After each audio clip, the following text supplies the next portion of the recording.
کہ اگر 4 पुल और 4 सड़कें बना के शहबाज शरीफ पंजाब का हीरो बन सकता है और एक स्टैब्लिश हीरो से जीरो बन रहा है, तो sir I am sorry to say. जी, मेरा नाम नाइला गिलानी है और मेरा ताल्लुक लाहौर से। खान साहब, मेरे पास एक छोटा सा सवाल है और एक बहुत अहम तजवीज़। दानिशवरों की ही आरा अहम नहीं होती, आम आवाम की राय का भी एहतराम करना चाहिए और उसे सुनना चाहिए। तो प्लीज़ ज़रा मेरा क्वेश्चन भी सुनिएगा और मेरी तजवीज़ भी। सवाल तो मेरा हेल्थ कार्ड के बारे में है कि ये इसमें कोई दो राय नहीं है कि ये पाकिस्तान की तारीख का एक बहुत ज़बरदस्त इनिशिएटिव है और वक्त ये साबित करेगा कि हेल्थ कार्ड पाकिस्तान के सेहत के शोबे में एक बहुत बड़ा इनकलाब बर्पा करेगा। लेकिन सर, मसला जो आपने अभी, आपका मैं जवाब भी सुन रही थी, लोगों में शऊर नहीं है, अवेयरनेस नहीं है। आपके इतने बड़े बड़े इनिशिएटिव्स हैं, एहसास, हेल्थ कार्ड और ये कंस्ट्रक्शन इंडस्ट्री वाला भी, लेकिन लोगों को पता ही नहीं है। ये महंगाई का सबको पता है, लेकिन इस महंगाई को कम करने के लिए जो आप, यानी एक हेल्थ कार्ड एक ऐसा इनिशिएटिव है जिसे इस्तेमाल करके आम आदमी की जो जेब से सेहत का खर्चा था वो कम हो रहा है ना, लेकिन उनको पता ही नहीं है कि उन्होंने इसको कैसे इस्तेमाल करना है। और हर इंसान की एक्सेस में है, हर इंसान के पास है, ये उनको नहीं मालूम। और सर देखिए, ये बहुत बड़ा, मुझे अपनी मीडिया टीम के लिए कहना पड़ेगा कि अगर 4 पुल और 4 सड़कें बना के शहबाज शरीफ पंजाब का हीरो बन सकता है और एक स्टैब्लिश हीरो से जीरो बन रहा है, तो sir I am sorry to say, it's a huge failure on behalf of your media team. वो क्या कह रही है, क्यों नहीं बताती है आवाम को कि आपके पॉजिटिव इमेज क्या है, आप क्या अच्छे इकदाम जो कर रहे हैं, उसका क्या फायदा है आवाम को? आवाम क्यों पीटीआई की गवर्नमेंट को गालियां दे रही है? जी शुक्रिया। देखिए, एक मेरा ईमान है कि थोड़ी देर के लिए आप सबको पागल बना सकते हैं और ज़्यादा देर के लिए सिर्फ थोड़े से लोगों को आप पागल बना सकते हैं, लेकिन सारा वक्त आप सबको पागल नहीं बना सकते। हुआ ये है कि जब से हमारी हुकूमत आई है, 4 क्राइसिस हमारे सामने आए। सबसे बड़ा क्राइसिस कि पाकिस्तान बैंकरप्ट था, हमारे पास पैसे नहीं थे, बाहर की जो हमने कर्जे लिए हुए थे उनकी किस्तें वो अदा करने के लिए। हमारे सबसे कम जो रिजर्व्स आपके होते हैं ना, फॉरेन एक्सचेंज डॉलर रिजर्व्स, वो सबसे कम थे और वो इतने नहीं थे कि हम अपनी ऑब्लिगेशन जो बाहर हमने जो कर्जे लिए हुए थे या जो किस्तें देनी थी, हमारे पास वो नहीं थे, डिफॉल्ट के करीब थे। दूसरी चीज़, हमारा जो खसारा था, फिस्कल डेफिसिट, वो भी तारीखी था। फिर बिजली के आखिरी साल सिर्फ बिजली की जो सर्कुलर डेट थी, यानी जो बिजली का वो 480 अरब रुपया था। सो ये सारी चीज़ें हमें मिली और वो शुरू का सिर्फ और सिर्फ जो हमारा वक्त था कि मुल्क को स्टेबलाइज करें, किसी तरह की बिल्कुल ही मुल्क बैठ ना जाए, वो हमने किया कामयाबी से। और फिर कोरोना आ गया और वो आपके सामने है कोरोना।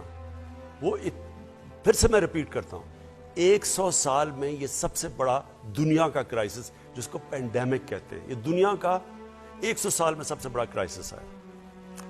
उसके बाद ये आ गया वेव, ये जो मैं अभी बात कर रहा हूँ, ये दुनिया में जो महंगाई आई है, ये कोरोना की वजह से सप्लाई शॉर्टेजेस हुई, यानी कि चीज़ें बंद हो गई दुनिया में।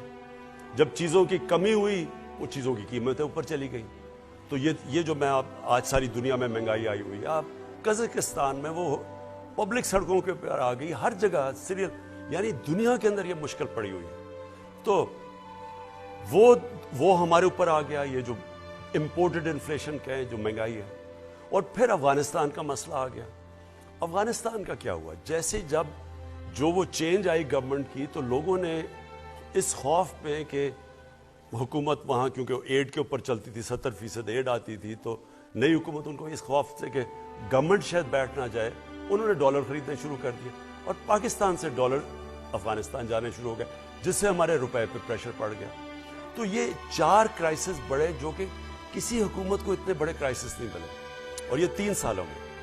तो उसके बावजूद मैं पहले तो ये कह दूं कि मैं अपनी गवर्नमेंट को, अपनी टीम को, NCOC में जो हमारी टीम थी, बल्कि सारी गवर्नमेंट ने मिलकर, इसमें सारे इदारे मिलके किया गया।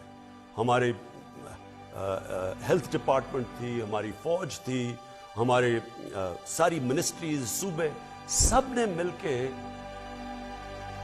जो लोग कहते हैं ना जी कि पाकिस्तान की गवर्नमेंट बड़ी नाहिल है, हमें तो ये कहा ना नाहिल है। इकोनॉमिस्ट मैगजीन, जो कि दुनिया की रेप्यूटेड मैगजीन है, उसके अंदर 3 साल में उन्होंने जो दुनिया में देखा कि कौन सी हुकूमतों ने سب سے بہتر کورونا کا مقابلہ کیا, مطلب اپنی اکانومی بھی بچا دی اور اپنے لوگوں کو بچایا. ان ٹاپ 3 دفعہ پاکستان کا نام ہے, یعنی 3 سالوں میں یا نمبر 1 پہ تھا یا نمبر 2 نمبر 3 پہ. یہ دنیا کی انہوں نے ریکارڈ. تو ایک گورنمنٹ اس کرائسس سے بھی نکل گئی. پھر یہ مسئلہ ہے اور اس سے بھی نکل جائے گی جو مہنگائی کا. جو ہیلتھ کارڈ پہ میں آپ کو کہوں, دیکھیں ہیلتھ کارڈ یہ میرا انیشیٹو تھا. میں اب سے نہیں, کیونکہ شوکت خانم جب میں نے بنایا تو میرا یہ مقصد تھا کہ کینسر سب سے مہنگا علاج ہے. تو اگر ہم میری طرح کے لوگ جب اس وقت آج سے تقریباً 35 سال پہلے جب میری والدہ کو کینسر ہوئی تو تب تو ہاسپٹل نہیں تھا, تو میں نے سوچا کہ میری فیملی کے لیے اتنا مشکل ہے. میں تو اپنی والدہ کو باہر بھی گیا علاج کروانے, تو عام آدمی کا کیا بنتا ہے, کیونکہ بہت مہنگا علاج ہے. تب سے میں نے شوکت خانم کا سوچا, جو آج اللہ کا کرم ہے, یہ 2 ہاسپٹل جو بن گئے, تیسرا بننے جا رہا ہے. یہ دنیا میں واحد ہے پرائیویٹ کینسر ہاسپٹلز ہیں جس میں 70% مریضوں کا مفت علاج ہوتا ہے. اور تبھی میں نے سوچا تھا کہ اللہ نے کبھی موقع دیا تو اس ملک میں جو سب سے بڑی نعمت ہے وہ ایک عام آدمی, ایک عام گھر میں جب بیماری ہو اور پیسے نہ ہوں, یہ ایک گھر کے اندر سب سے بڑا عذاب آ جاتا ہے. وہ ساری چیزیں بیچ دیتے ہیں, وہ قرضوں میں چلے جاتے ہیں, صرف کہ اب کون دیکھ رہا ہے, میری ماں یا میرا باپ بیمار ہے یا میرے بچے بیمار ہیں. وہ سب کچھ لوگ داؤ پہ لگا دیتے ہیں صرف ان کا علاج کروانے کے لیے. تو تب سے میں نے سوچا تھا ہیلتھ انشورنس کا, کہ ہر گھر کے پاس 10 لاکھ روپیہ ہو, کسی بھی ہسپتال میں جا کے علاج, گورنمنٹ میں نہیں, کسی بھی ہسپتال میں جا کے اپنا علاج کروا سکے. اور یہ بڑا رسک ہے, بڑا. پنجاب نے صرف 400 ارب روپیہ اس پہ لگایا. کبھی اس ملک کی تاریخ میں کسی نے سوچا ہے کہ سوشل ویلفیئر کے لیے اتنا زیادہ پیسہ لگاؤ؟ کبھی کسی نے سوچا, کبھی ذہن میں بھی کسی کے آیا؟ یہاں تو وہ لوگ بیٹھے ہوئے ہیں جو ٹیسٹ کروانے کے لیے لندن چلے جاتے ہیں, سارے ان کے علاج اور ان کے رشتہ داروں کے باہر ہوتے ہیں. ان کو کیا پتا چلے کہ عام آدمی کے اوپر کیا گزرتی ہے؟ تو یہ صرف ہیلتھ کارڈ نہیں ہے, یہ ایک ہیلتھ سسٹم ہے. اس سے کیا ہوگا؟ ہوتا کیا, صرف بڑے شہروں کے اندر پرائیویٹ ہاسپٹلز بھی ہیں اور ڈویژن ہیڈ کوارٹرز پہ جا کے گورنمنٹ ہاسپٹل بھی تھوڑا بہت علاج کرتے ہیں. لیکن آپ ڈسٹرکٹس میں, دیہات میں چلے جائیں, وہاں ہاسپٹل ہی نہیں ہے. وہاں اگر ڈسٹرکٹ ہاسپٹل میں ڈاکٹر نہیں ملتے ہیں, وہ آگے شہروں میں آنا چاہتے ہیں. تو یہ جو ہیلتھ کارڈ کا مطلب یہ ہوگا کہ اب دیہاتی علاقوں میں بھی, کیونکہ ہر انسان کے پاس ایک ہیلتھ کارڈ ہوگا, تو وہ جا کے پرائیویٹ سیکٹر کے ہاسپٹل جائیں گے اب دیہاتوں میں, کیونکہ اب لوگوں کے پاس تو ہوگا نا, وہ جا کے اپنے علاج کے لیے پیسے دے سکتے ہیں. تو انشاءاللہ یہ صرف ہیلتھ کارڈ ہی نہیں ہے, اور یہ پاکستان کی تاریخ کا سب سے بڑا سوشل ویلفیئر کا پروگرام ہے جو ہمیں فلاحی ریاست کی طرف لے کے جا رہا ہے. لیکن یہ ہیلتھ سسٹم بھی ہے. اس سے ہسپتالوں کا, پرائیویٹ سیکٹر ہسپتالوں کا جال پھیلے گا, اور پرائیویٹ سیکٹر ہاسپٹلس کے لیے ہم پوری کوشش کر رہے ہیں ان کو سستی زمینیں دیں, ان کی ساری جو اکوپمنٹ باہر سے ہے وہ ڈیوٹی فری ہو, تاکہ وہ پھر اگر وہ پیسہ بنائیں گے تو وہ ان علاقوں میں جائیں گے اور ہمیں, ہمارے لوگوں کو علاج ملے گا.